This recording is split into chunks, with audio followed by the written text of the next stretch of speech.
Hello commandos, welcome to biometrics classes online. और chemical bonding में हम लोग बात कर रहे हैं ज्योमेट्री ऑफ कॉम्प्लेक्स के बारे में। तो कॉम्प्लेक्स कंपाउंड की ज्योमेट्री को स्टडी कर रहे हैं। ये थोड़ा सा अलग टाइप का टॉपिक है और मैंने आपको बताया था इसका ध्यान भी थोड़ा ज्यादा देना है। और जब कोऑर्डिनेशन नंबर 2 रहता है किसी कॉम्प्लेक्स का तो उसके अंदर जो हाइब्रिडाइजेशन होता है वो sp, shape is linear, bond angle is 180 degree. When the coordination number is 3, जब कोऑर्डिनेशन नंबर 3 रहेगा तो 120 प्लेनर और बॉन्ड एंगल तो आपको क्लियर ही हो गया 120 और shape of molecule is planar. जब भी कोऑर्डिनेशन नंबर 4 रहेगा तो 2 टाइप का हाइब्रिडाइजेशन यहां पर आपको ऑब्जर्व करने को देखने को मिलने वाला है, that is DsP2 and sp3। और कोऑर्डिनेशन नंबर अगर 5 है तो फिर 2 टाइप का हाइब्रिडाइजेशन मिलेगा, DsP3 और sp3d। कोऑर्डिनेशन नंबर 6 के केस में D2sp3 और sp3d2, D2sp3 और sp3d2 हाइब्रिडाइजेशन आपको मिलेगा। जब स्ट्रॉन्ग लिगेंड होगा तो उस केस में बैक बॉन्डिंग होगी और ऐसे कॉम्प्लेक्सेस को हम लो स्पिन कॉम्प्लेक्स कहते हैं, ठीक है। और जब स्ट्रॉन्ग लिगेंड नहीं होगा, वीक लिगेंड्स होंगे तो बैक बॉन्डिंग नहीं होगी। ऐसे कॉम्प्लेक्सेस को हम हाई स्पिन कॉम्प्लेक्स कहते हैं, ठीक है ना। और बैक बॉन्डिंग के बाद जो अनपेयर्ड इलेक्ट्रॉन रहते हैं बॉन्डिंग शेल में वो क्या होते हैं, पेयर्ड हो जाते हैं। जहां तक पॉसिबल होगा वहां तक अपने आप पेयर्ड हो जाएंगे, ठीक है। और जब वीक लिगेंड होगा तो वहां पर बैक बॉन्डिंग नहीं होगी। किसी भी कॉम्प्लेक्स का मैग्नेटिक मोमेंटम निकालने के लिए म्यू इक्वल टू √n+2bm का फॉर्मूला यूज करेंगे हम लोग। जो कॉम्प्लेक्सेस अनपेयर्ड इलेक्ट्रॉन रखते हैं या जिसमें अनपेयर्ड इलेक्ट्रॉन प्रेजेंट होते हैं, इट इज पैरामैग्नेटिक कॉम्प्लेक्सेस। और जिसमें अनपेयर्ड इलेक्ट्रॉन एब्सेंट होते हैं उसको हम कहते हैं डायमैग्नेटिक कॉम्प्लेक्सेस। ओके, तो this is the idea for determine the geometry of the complex compound. और बहुत सारे कॉम्प्लेक्सेस के स्ट्रक्चर के बारे में भी अभी तक हमने पढ़ा है and some more example of the complexes. अब कुछ और एग्जांपल आपके लिए डिस्कस करता हूं मैं। 2 इंपॉर्टेंट कॉम्प्लेक्सेस के बारे में बताया था मैंने आपको। यार donor atoms are halogens, oxygen जहां पे डोनर एटम होगा और हैलोजेंस जहां पे डोनर एटम होते हैं वो जो लिगेंड्स है वो वीक लिगेंड की कैटेगरी में आते हैं। और जहां पर donor atom carbon, nitrogen, phosphorus होते हैं वो लिगेंड स्ट्रॉन्ग लिगेंड की कैटेगरी में आते हैं। सल्फर भी वीक लिगेंड की कैटेगरी में आता है। तो स्ट्रॉन्ग लिगेंड की कैटेगरी में आने वाले लिगेंड्स और वीक लिगेंड की कैटेगरी में आने वाले लिगेंड्स की बात की हम लोगों ने। इसके बाद एक्सेप्शनल केसेस की बात किया था, ठीक है ना। तो लिगेंड, एक्सेप्शनल लिगेंड के एक्सेप्शनल काम की बात किया था, ठीक है ना। तो जब अमोनिया कोऑर्डिनेट करता है कोबाल्ट को, तो कोबाल्ट का जो कॉम्प्लेक्स है उसके अंदर अमोनिया स्ट्रॉन्ग लिगेंड होता है, जबकि प्लैटिनम के कॉम्प्लेक्सेस में क्लोरीन स्ट्रॉन्ग लिगेंड के जैसा काम करता है, ठीक है। तो this is the some exceptional cases. इनको हमको बार बार रिवाइज करना है जिससे ये भूल नहीं जाए, है ना। आगे स्टडी करते हैं। CuNH3 नहीं, निकल के कॉम्प्लेक्सेस के बारे में हम लोगों ने बात कर लिया था। NiCN4 डबल नेगेटिव और NiCl4 2- के बारे में बात किया था। NiCN और NiCl4 2 नेगेटिव, ठीक है।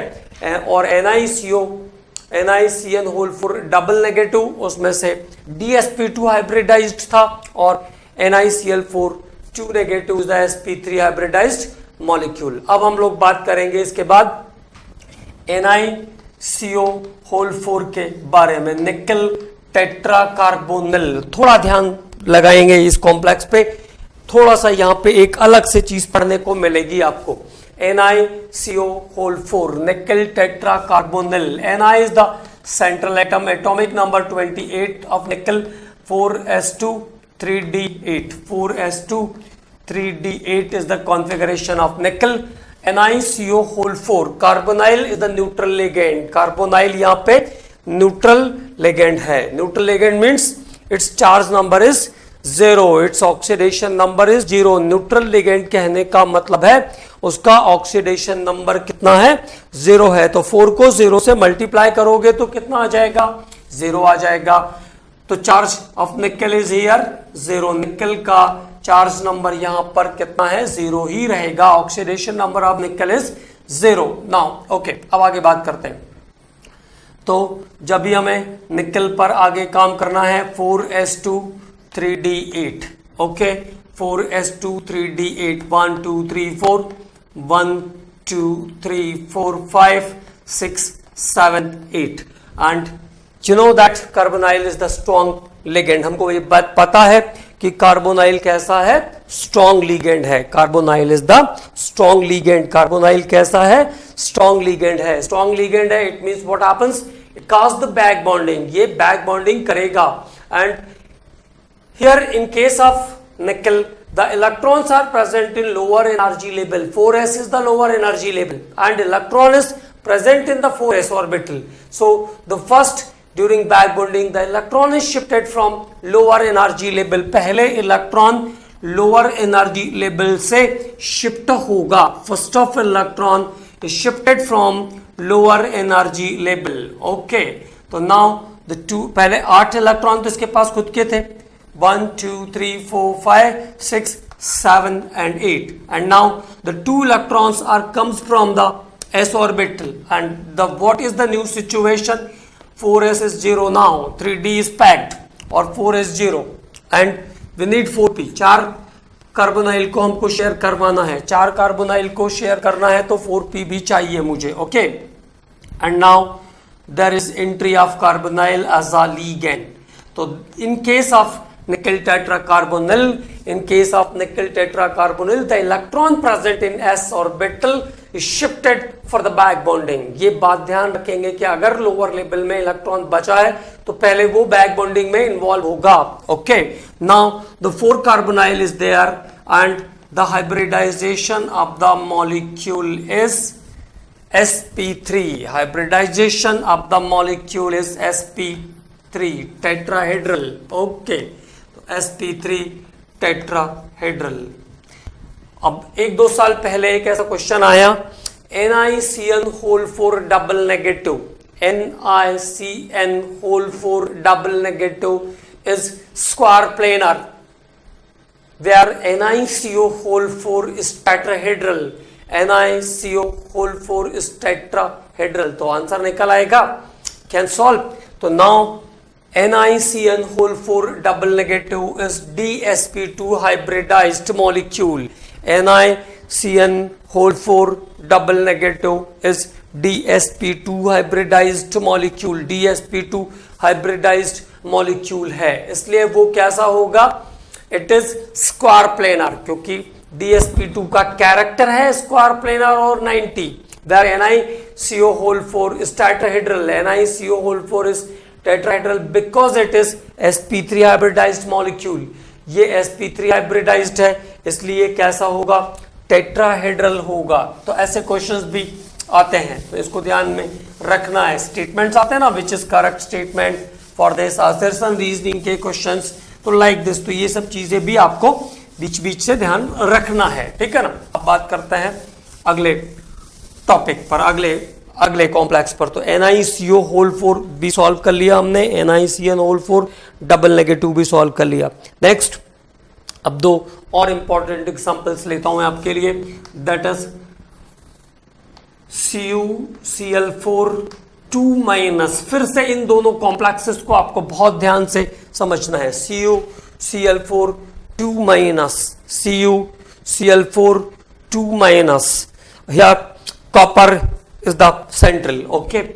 एटॉमिक नंबर 29, कॉपर का एटॉमिक नंबर 29, और कॉपर का अगर आप यहां से चार्ज नंबर निकाल लो तो दिस इज X-4, 4 क्लोरीन है तो 1 क्लोरीन का चार्ज -1, 4 क्लोरीन का चार्ज मिला के कितना हो गया, -4 इक्वल टू -2, तो X equal to 2+। Chlorine copper का चार्ज यहाँ कितना आ गया, +2। Now the copper atomic number 29 and you know the configuration variable 4s1 3d10। Copper का कॉन्फ़िगरेशन कैसा है 4s1 एंड 3d10। अब जब कॉपर 2 प्लस करूंगा मैं तो configuration is shifted to 4s0 3d9, 4s0 3d9, 4s0 3d9 is the configuration of copper. Okay, now 3d9, तो 3d9 की कंडीशन पे 1 2 3 4 5 6 7 8 एंड 9। ओके, और यहां पे आपको क्या ध्यान रखना है, अब ये कॉपर की situation, this is the situation of valence shell of copper 3d9, 1 unpaired electron is there, chlorine is the weak ligand, chlorine weak ligand है, बैक बॉन्डिंग का ऑलरेडी कोई चांस नहीं है क्योंकि इलेक्ट्रॉन है ही नहीं। ठीक है, so now the next involving orbital for the hybridisation is 4s and 4p। तो जो ऑर्बिटल इन्वॉल्व होंगे वो कौन से हैं, 4s और 4p। तो now the entry of chlorine in the orbitals like 4s and 4p, and this is a sp3 hybridized molecule, sp3 hybridized tetrahedral, sp3 hybridized tetrahedral molecule, and it is paramagnetic, paramagnetic है क्योंकि एक unpaired electron इसके पास बचा हुआ है, it is paramagnetic molecule because of this unpaired electron. Okay, so this is about CuCl4 2 minus, sp3 hybridization in CuCl4 2 minus. तो this is about the geometry of CuCl4 2 minus. अब फिर से एक बहुत इंपॉर्टेंट एग्जांपल आ रहा है, CuNH3, CuNH3 whole 4 plus plus, तो tetra amine copper 2 sulphate, ये एक एक्सेप्शनल केस है, दिस इज एक्सेप्शनल केस।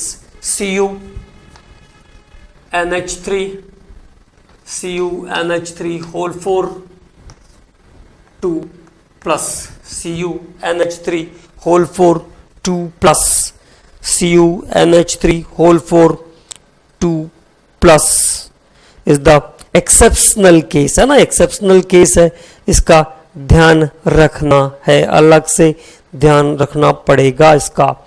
ठीक है, तो हम लोग कहां तक पहुंच गए थे, CuCl4 2 माइनस तक हमने सॉल्व कर लिया था। अब ये जो कॉम्प्लेक्स है जस्ट लाइक जैसे CuCl4 था, एक्सपेक्टेड टू, तो एक्सपेक्टेड टू टेट्राहेड्रल, जैसा एक्सपेक्टेशन होगा वो टेट्राहेड्रल का ही होगा, but it is not a tetrahedral complex. तो मैंने आपसे कहा कि ये एक्सेप्शनल केस है, इसको सॉल्व कर लेते हैं जरा सा और इसको अलग से ध्यान रखेंगे। तो चार्ज नंबर देख लीजिए, चार्ज नंबर अगेन कितना आ गया, +2। अब कॉपर का केस है तो Cu29 argon core 4s1 3d10 is the configuration of natural copper। Copper 2 plus की जब आप बात करोगे तो ये हो जाएगा 4s0 3d9, 4s0 3d9 is the configuration of copper। ये कॉपर का कॉन्फ़िगरेशन हुआ 3d9। ओके, अब यहां पर भी बिल्कुल क्लोरीन के जैसा, देखो बिल्कुल अभी तक सारी कंडीशन सेम है। ओके, 1 2 3 4 5 6 7 8 एंड 9, 4s0 तो सॉरी 3d9, और ये 4s का जो लेवल है वो 0 और 4p भी 0। तो एक्सपेक्टेड हाइब्रिडाइजेशन इज हियर, यहां पर भी जो एक्सपेक्टेड हाइब्रिडाइजेशन था, the expected hybridisation is sp3, expected hybridisation is sp3। इस कॉम्प्लेक्स में भी sp3 हाइब्रिडाइजेशन होना चाहिए था, लेकिन with the help of X ray crystallography technique, जब एक्सरे क्रिस्टलोग्राफी टेक्निक आया तो उससे ऑब्जर्व करने पर ऐसा पता चलता है कि इस कॉम्प्लेक्स के अंदर sp3 की जगह, मतलब टेट्राहेड्रल की जगह स्क्वायर प्लेनर ज्योमेट्री होती है। तो this is not a tetrahedral complex, it is tetrahedral. Calculate करने पर या सॉल्व करने पर ये टेट्राहेड्रल आएगा, but with the help of X-ray crystallography it is observed that this is a square planar complex। तो what happens in this complex, अब इस complex में नई बात क्या देखने को मिलती है, नया ऐसा क्या हुआ? तो दिस अनपेयर्ड इलेक्ट्रॉन, ये जो अनपेयर्ड इलेक्ट्रॉन है यहां पे बचा हुआ, not a case of back bonding, ये unpaired electron, this unpaired electron is shifted in the higher level during the attack of ligand, ligand के अटैक के समय और एनी अदर रीजन, कैसे भी आप कह लो, that electron is shifted from the higher energy level. Now the new configuration is of 3D is the, ये हो गया आपका अगला कॉन्फ़िगरेशन, ये 8 इलेक्ट्रॉन यहाँ पे कंप्लीटली पैक्ड है, ये 4s 0 की कंडीशन पर, 4p भी 0 की कंडीशन पर, the electron of the d orbital is shifted from their respective place, और वो शिफ्ट होकर के कहां चले गया है, 4p में हमने उसको शो कर दिया है, पता नहीं कहां गया। ओके, तो now this is the involvement of ammonia with copper, ammonia का इन्वॉल्वमेंट कॉपर के कॉम्प्लेक्स में, तो CuNH3 whole 4++ tetra amine copper 2 sulphate, tetra amine copper 2 sulfate, tetraamine copper 2 sulfate is a square planar complex instead tetrahedron. Okay, ये एक square planar complex है tetrahedral की जगह पर, ध्यान रखेंगे सॉल्व करने पर कैसा आता है टेट्राहेड्रल, बहुत पुराने बुक्स में देखेंगे जो 70-75 के आसपास के बुक्स है, तो वहां पे टेट्राहेड्रल मेंशन्ड है उसमें, लेकिन presently it is observed accurately with the X-ray crystallography technique, and this is a square planar complex. तो DsP2 is the hybridization, DsP2 90 square planar,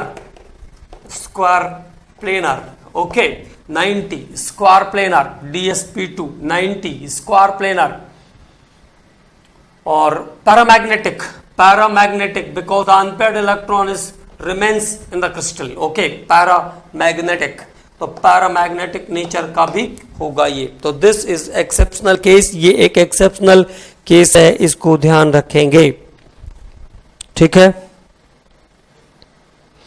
तो it is not a sp3 hybridised complex, it is a dsp2 hybridised complex, ठीक। तो एक exceptional case यहां पे इस type का आएगा, इसको आपको अलग से ध्यान रखना है, ठीक है। तो tetraammine copper 2 sulphate is a square planar complex, okay. तो ये एक नई बात आई। अब उसके बाद कुछ और कॉम्प्लेक्सेस को स्टडी कर लेते हैं। अब आप सभी चीजें अपने आप इटसेल्फ सॉल्व कर सकते हैं, कोई दिक्कत नहीं।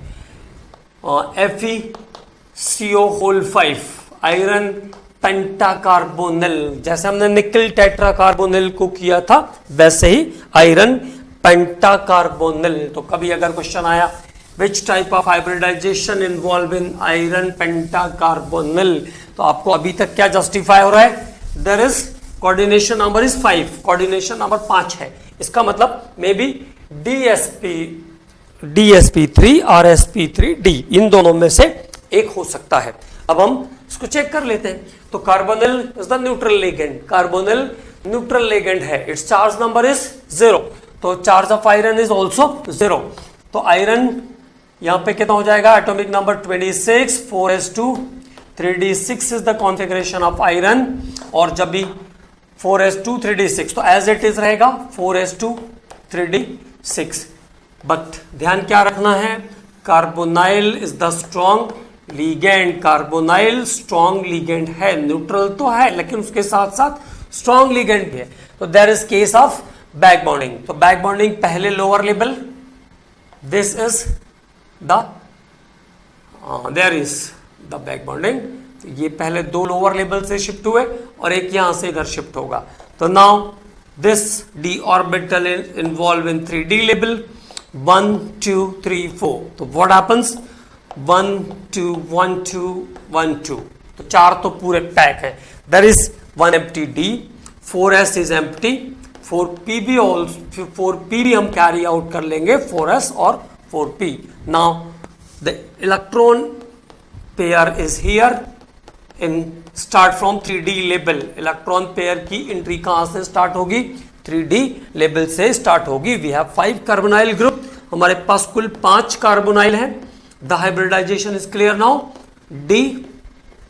DsP, DsP3, DsP3, DsP3 मतलब 3 of 120, 2 of 90 और trigonal bipyramidal is the geometry. Trigonal bipyramidal, trigonal bipyramidal, trigonal bipyramidal is the shape of the molecule. Shape of molecule कैसा? Trigonal bipyramidal, and there is no unpaired electron, so it is a diamagnetic complex. कोई भी unpaired electron नहीं है, इसलिए ये diamagnetic complex है. This one is diamagnetic complex.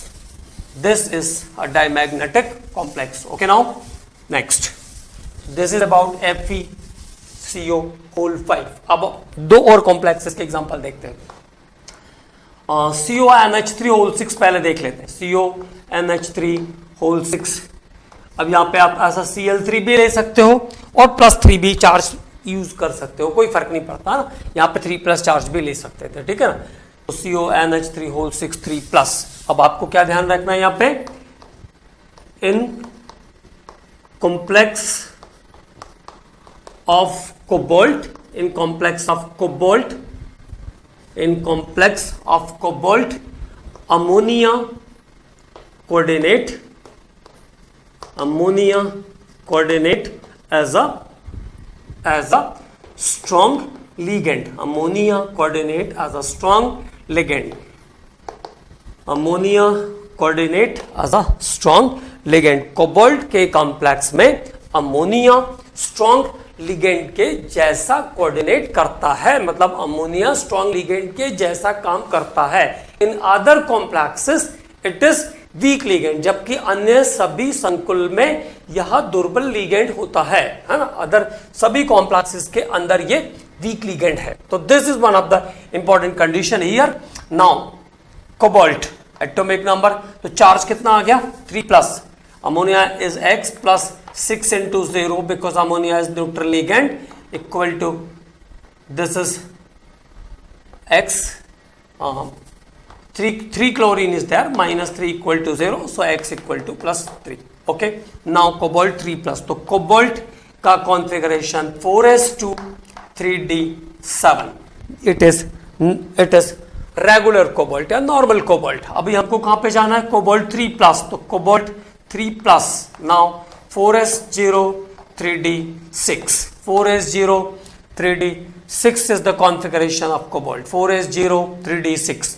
3 electron हमने remove किए.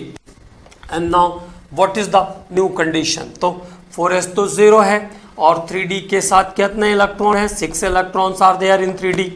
3d लेवल में 1 2 3 4 5 और ये 6 इलेक्ट्रॉन अभी प्रेजेंट है. And what happens here? In complex of cobalt, ammonia is coordinate as a strong ligand. Okay, so there is a case of back bonding. तो ये back bonding हो गया इसका. And what happens after back bonding? After the back bonding, the new orbital is there. अब जो नए orbital हैं back bonding के बाद वो इस कंडीशन में है. तो this is 3D. तो 2 ऑर्बिटल यहाँ पे वैकेंट है. 4s and 4p is also required. तो 4p और 4s. Okay, now so here 1 ammonia, 2 ammonia, 3 ammonia, 4th ammonia, 5th ammonia and 6th ammonia molecule is there. तो all the ammonia is coordinate, 6 ammonia is coordinate here, and this is a D2sp3 hybridized molecule. ये कैसा molecule है? D2sp3 है. sp3 D2 की जगह पर D2sp3 है, क्योंकि कोबाल्ट के कॉम्प्लेक्स में अमोनिया स्ट्रॉन्ग लिगेंड जैसा काम करता है. तो there is case of D2sp3. 90 octahedral, 90 octahedral, and it is diamagnetic it is diamagnetic, diamagnetic भी है ये, diamagnetic because there is no unpaired electron, it is diamagnetic complex because there is no unpaired electron. Okay, तो this is about the CONH3 whole 6 Cl3। अब बात करते हैं और कुछ कॉम्प्लेक्सेस के, एक और कॉम्प्लेक्स जो कि अमोनिया का ही कॉम्प्लेक्स क्रोमियम के साथ ले लेते हैं, जिससे कभी आप भूल जाओ तो आपको कंपेयर करने में ध्यान रहेगा। वैसे ये इतनी इंपॉर्टेंट बात है कि इसको हमको भूलना ही नहीं है कि कोबाल्ट के कॉम्प्लेक्स में अमोनिया स्ट्रॉन्ग लिगेंड जैसा कोऑर्डिनेट करता है, इसको आपको बिल्कुल भूलना नहीं है। ठीक, तो नेक्स्ट कॉम्प्लेक्स जो हम लोग लेने वाले हैं that is CrNH3 whole 6, CrNH3 whole 6, CrNH3 whole 6 3 plus, CrNH3 whole 6 3 plus. तो this is our next complex. इस कॉम्प्लेक्स की अब हम लोग बात करेंगे। CrNH3 होल 6 3 प्लस वाले कॉम्प्लेक्स के बारे में हम लोग अब बात करने वाले हैं। CrNH3 whole 6 3 plus. CrNH3 whole 6 3 plus complex के बारे में हम लोग बात करने वाले हैं। ठीक है, अब देखो यहाँ charge number is clear, x equal to +3। okay, the chromium 24, the configuration of chromium is 4s1 3d5, 4s1 3d5 is the configuration of chromium, okay, in ground state. Now what happens, chromium 3 plus, तो chromium 3 plus का तो क्या हो जाएगा 4s0, एक यहाँ से और दो यहाँ से, this is 3d5 की जगह पे क्या हो जाएगा 3d3, तो 3d5 की जगह हो जाएगा 3d3। Now the situation of the orbitals is like this, तो 3D में कितने इलेक्ट्रॉन है, 3 इलेक्ट्रॉन है, 1 2 and 3। तो this is situation of 3D। तो दो ऑर्बिटल ऑलरेडी वैकेंट है यहाँ पे, 4s और 4p हमने और कैरी आउट किया, 4s and 4p। Now the two orbitals are completely vacant here, so the hybridization is again D2sp3। Okay,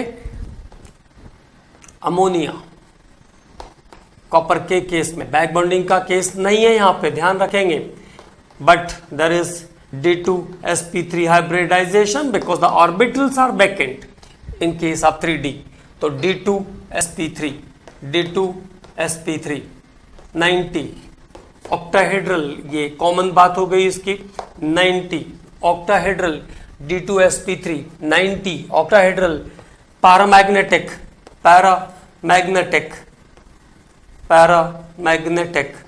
और अगर मैग्नेटिक मोमेंटम निकालना होगा, if mu is to be count, then what happens, 3 unpaired electron is there, under root n plus 2, 3 plus 2।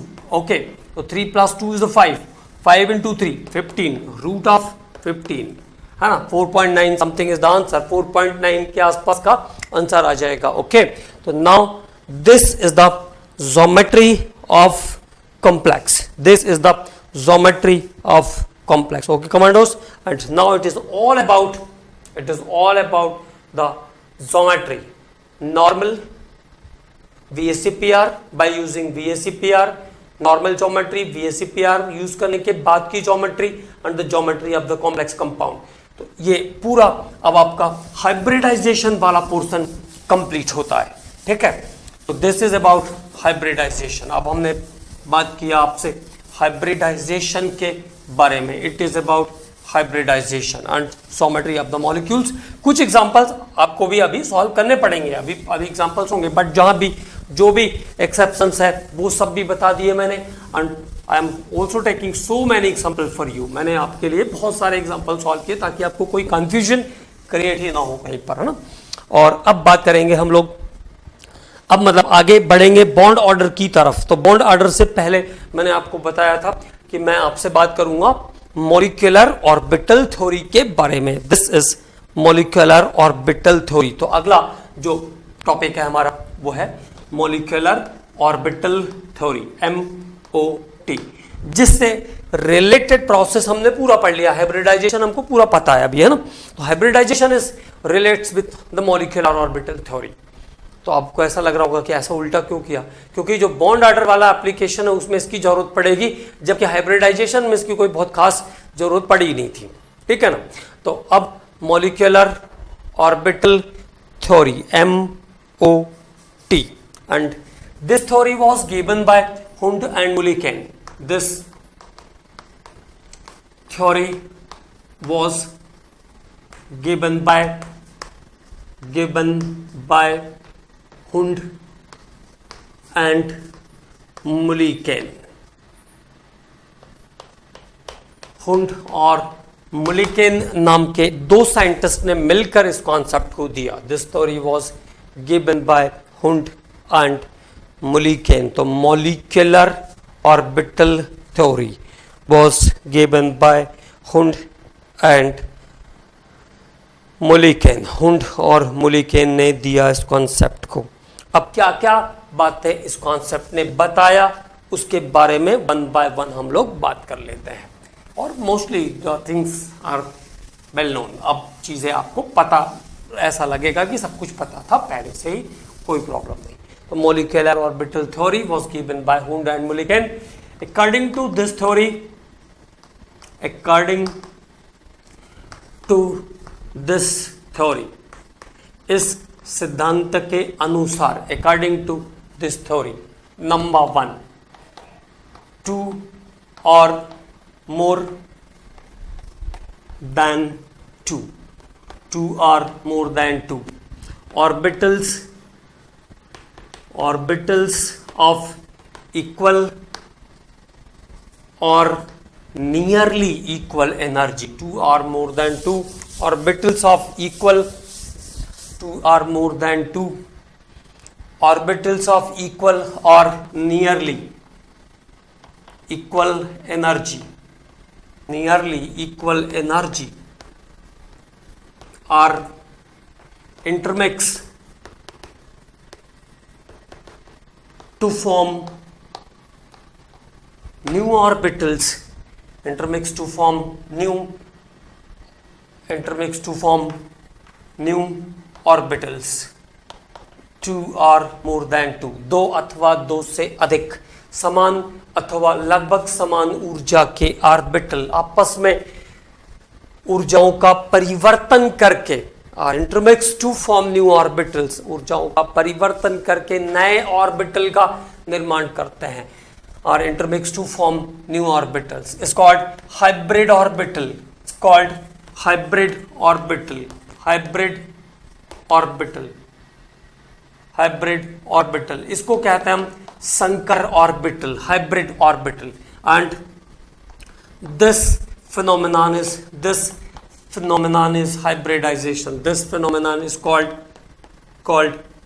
hybridization। और ये जो phenomena है इसको हम कहते हैं हाइब्रिडाइजेशन। हाँ, जैसे नए सीड्स का प्रोडक्शन करते हैं हम लोग, नए सीड्स पॉलन ग्रेन को क्रॉसओवर करके नए सीड्स बनाते हैं, नए फ्रूट्स बनाते हैं, उसी तरह से ऑर्बिटल्स भी अपनी एनर्जी को चेंज करके नए मॉलिक्यूल को फॉर्म करता है, और नए ऑर्बिटल्स का जो फॉर्मेशन है उसको हम कहते हैं हाइब्रिडाइजेशन।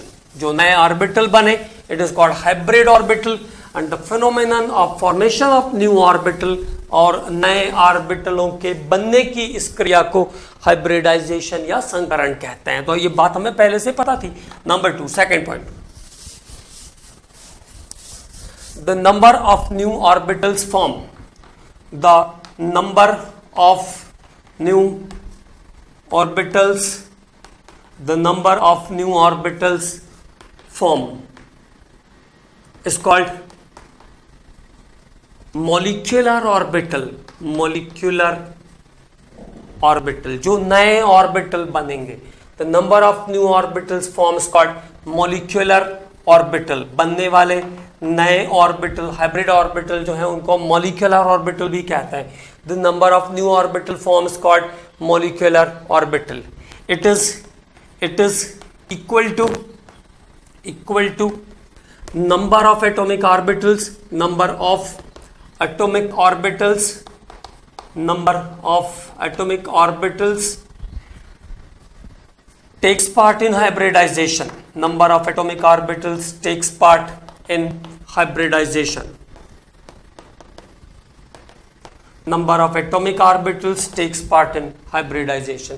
जितने परमाणुवीय ऑर्बिटल संकरण की क्रिया में भाग लेंगे, जितने परमाणुवीय ऑर्बिटल संकरण की क्रिया में भाग लेंगे, उतने ही नए आणविक कक्षकों का निर्माण होगा। तो जितने एटॉमिक ऑर्बिटल पार्टिसिपेट करेंगे उतने ही नए मॉलिक्यूलर ऑर्बिटल बनेंगे। जैसा हम लोग कह रहे थे 1s1p, तो 2 न्यू sp हाइब्रिडाइज्ड, 1s2p। जैसे मैंने कहा sp2 हाइब्रिडाइजेशन, तो मैंने कहा ना एक s और 2p ऑर्बिटल इंटरमिक्स होते हैं, और एक s और 2p, तो 3 नए ऑर्बिटल बने। तो these 3 new orbitals are not 1 of s and 2 of p. These 3 new orbitals, all of them are sp2 sp2 sp2, okay, having different characteristics. जिसका जितना हिस्सा पार्टिसिपेट करेगा उसका उतना कैरेक्टरिस्टिक्स होगा, but the orbitals, the new orbitals are not sp s and p individual, it is sp hybridized, it is sp2 hybridized। तो जो नए ऑर्बिटल बनते हैं उसमें इस तरीके से कैरेक्टर इंटरमिक्स हो जाता है। तो अगली बात कर रहे थे हम लोग, and that is the number of new orbitals forms called molecular orbital. It is equal to the number of atomic orbitals takes part in hybridization। ठीक है, अब अगली बात, जो मॉलिक्यूलर ऑर्बिटल बनते हैं, जो नए मॉलिक्यूलर ऑर्बिटल बनते हैं, तो उनमें हुआ क्या था, रीडिस्ट्रीब्यूशन ऑफ एनर्जी। जो नए ऑर्बिटल बने उसमें क्या हुआ, there is redistribution of energy, energy का रीडिस्ट्रीब्यूशन हुआ। ठीक है, एनर्जी का रीडिस्ट्रीब्यूशन हुआ, इट मींस एक की एनर्जी कम, एक की एनर्जी ज्यादा। अगर 2 बन रहे हैं तो एक की एनर्जी कम, एक की एनर्जी ज्यादा। तो नंबर 3rd पॉइंट क्या ध्यान रखना है, द मॉलिक्यूलर ऑर्बिटल्स, ऐसा लिख देते हैं, द मॉलिक्यूलर ऑर्बिटल्स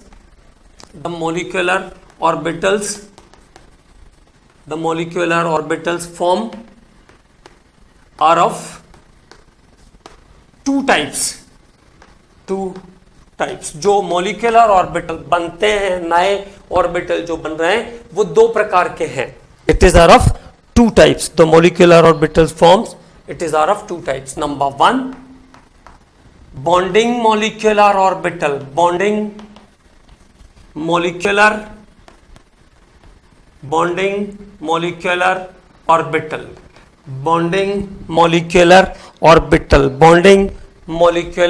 orbital। और जब हम साइन यूज करते हैं तो ध्यान रखिएगा, सिग्मा और पाई से शो करते हैं बॉन्डिंग मॉलिक्यूलर ऑर्बिटल्स को। बॉन्डिंग मॉलिक्यूलर मतलब जो एनर्जी है अब वो 2 हिस्से में रिडिस्ट्रीब्यूट हो रही है, कुछ कम एनर्जी वाले, कुछ ज्यादा एनर्जी वाले। तो जो लोअर एनर्जी वाले ऑर्बिटल्स हैं उनको हम कहते हैं बॉन्डिंग मॉलिक्यूलर ऑर्बिटल। 1-2 लाइन हम लोग इसके बारे में अलग से भी बात करेंगे, बट अभी देखते हैं। The molecular orbitals form are of 2 types। Number 1 is the bonding molecular orbital. तो ऐसा ध्यान रखेंगे इसके बारे में। द molecular orbitals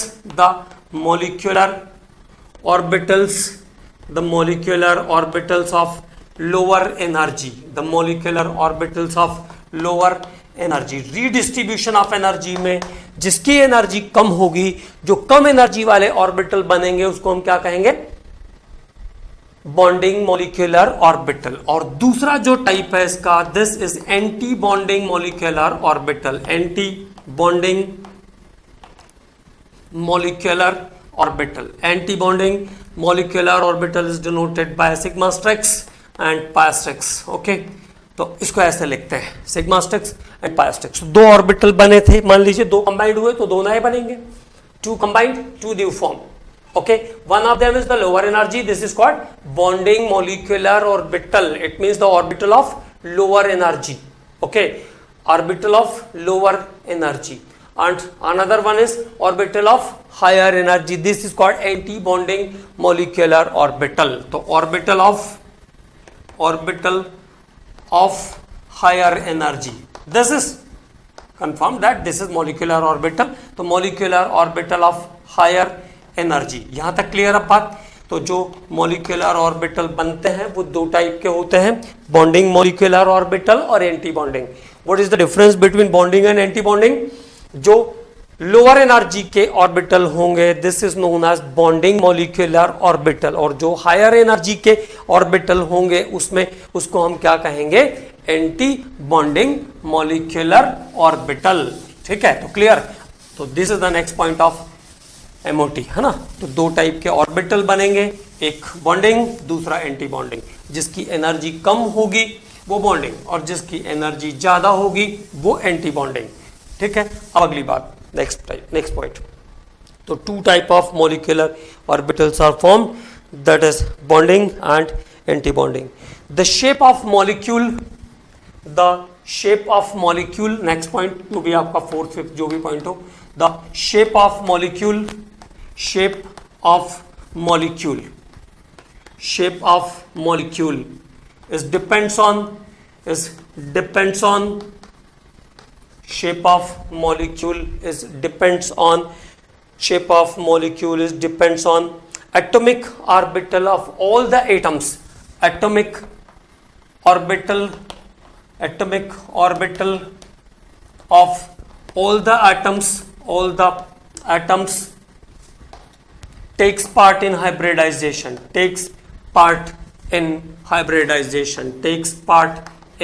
hybridization, और जो मॉलिक्यूल का शेप होगा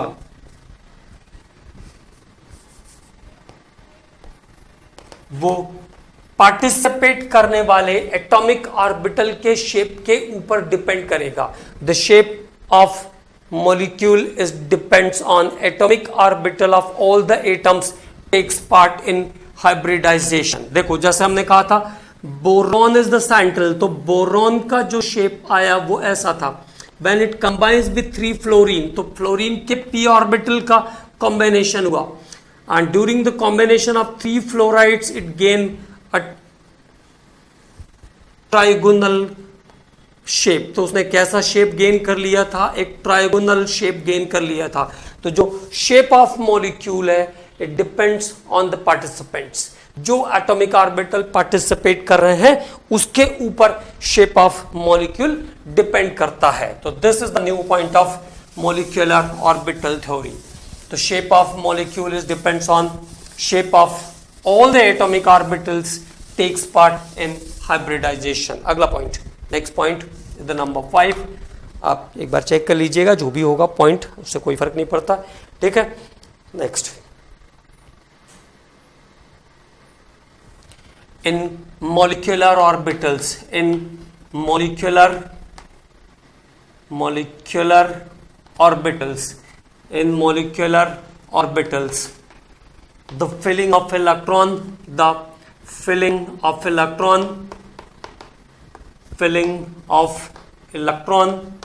in molecular orbitals, the filling of electron takes place according to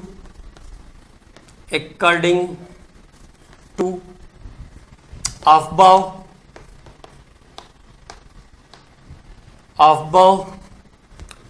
Pauli's and Hund's rule।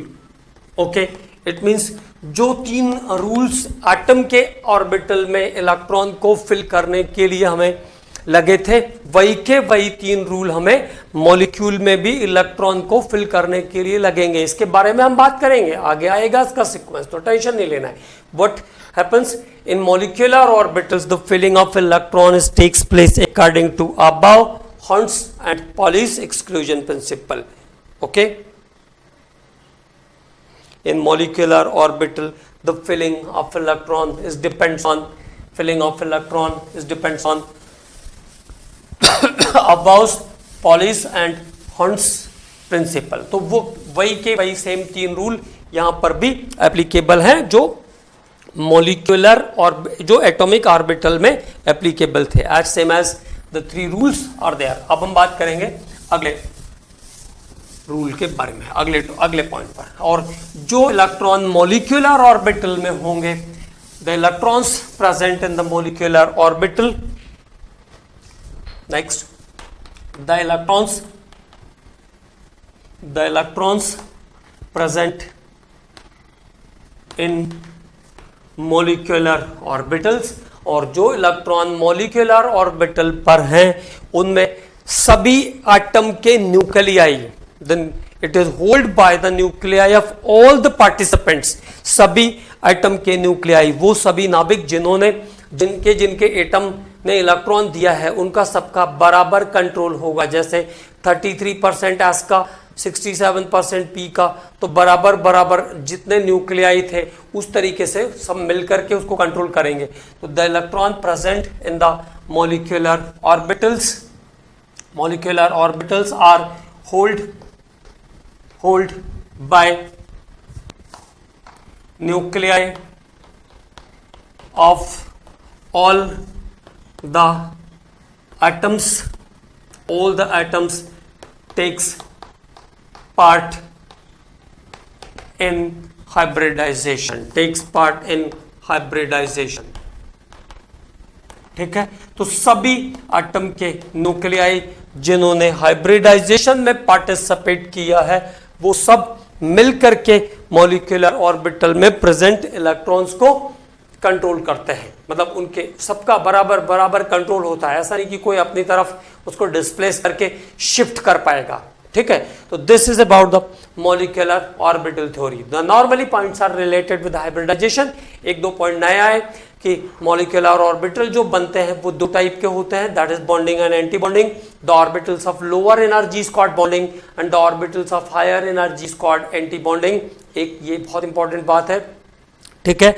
The bonding molecular orbitals are denoted by sigma and pi, and the anti-bonding molecular orbitals are denoted by the sigma strix and pi strix। तो ये बात आपको ध्यान रखना है, आगे हमको इसकी जरूरत पड़ने वाली है, ठीक है। और shape of molecules depends on atomic orbital of all the participants. The electrons present in the molecular orbital is held by the nuclei of all the participants, okay। तो this is the important points related with the molecular orbital theory. अब इसके बाद हम लोग अगले topic में बात करने वाले हैं सीधे सीधे बॉन्ड ऑर्डर के बारे में, how to calculate the bond order. This is one of the important topic, ठीक है। Okay commandos, thank you.